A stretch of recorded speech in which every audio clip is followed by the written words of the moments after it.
શેઠ તમને આ ખબર છે શું છે? હા આ છે સંઘ સ્લેબ. સંઘ સ્લેબ નથી, તો આ છે હવેડો. અહીંયા આવે બાયું ધોવા કપડા. સંઘ સ્લેબ છે. એલા સંઘ સ્લેબ નથી. તમને શું ખબર પડે ને? તમે જયારે હોય ત્યારે આ વાતો કરતા હોય. અમતા તમે નથી લઈ જતા મને, તમને ખબર નથી પડતી ને એટલે તમે મને લઈ જાવ છો, નકર તમે મને ન લઈ જાવ કઈ તો ઘણાય નથી. મારી સિવાય કોઈ આવે છે તમારી ભેગું? હા સંઘ સ્લેબ છે. ના ના, તમને શું ખબર હોય સંઘ સ્લેબ? આ સંઘ સ્લેબ છે. અને આ હવેડો છે. જો આ પાણી ભર્યું છે કે નહીં? જો છે ને પાણી ભર્યું છે ને, સંઘ સ્લેબ નથી. આ હવેડો છે. પછી બાજુ અહીંયા કપડા ધોય, આમ આમ કપડા ધોવે. આ એના માટે બનાવ્યું છે. આ ધાબા માથે બનાવ્યું, ધાબા માથે. તમને કઈ ખબર જ ન હોય. ખબર પડે છે કે નહીં કઈ?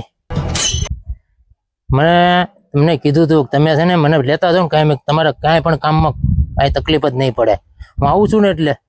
હા હવે કોઈ દિવસ કહેતો નહીં સંઘ સ્લેબ. હવે હવેડો કહેજો ગમે અહીંયા આવીને આપણે કામે, એટલે એમ કહેજો કે હવેડો બનાવ્યો. આજથી શું આનું નામ? હવેડો. હા હવેડો. હું હવેડો. હા બસ જોઈએ આમ. હવે આજથી હવેડો કહેતા જઈજો.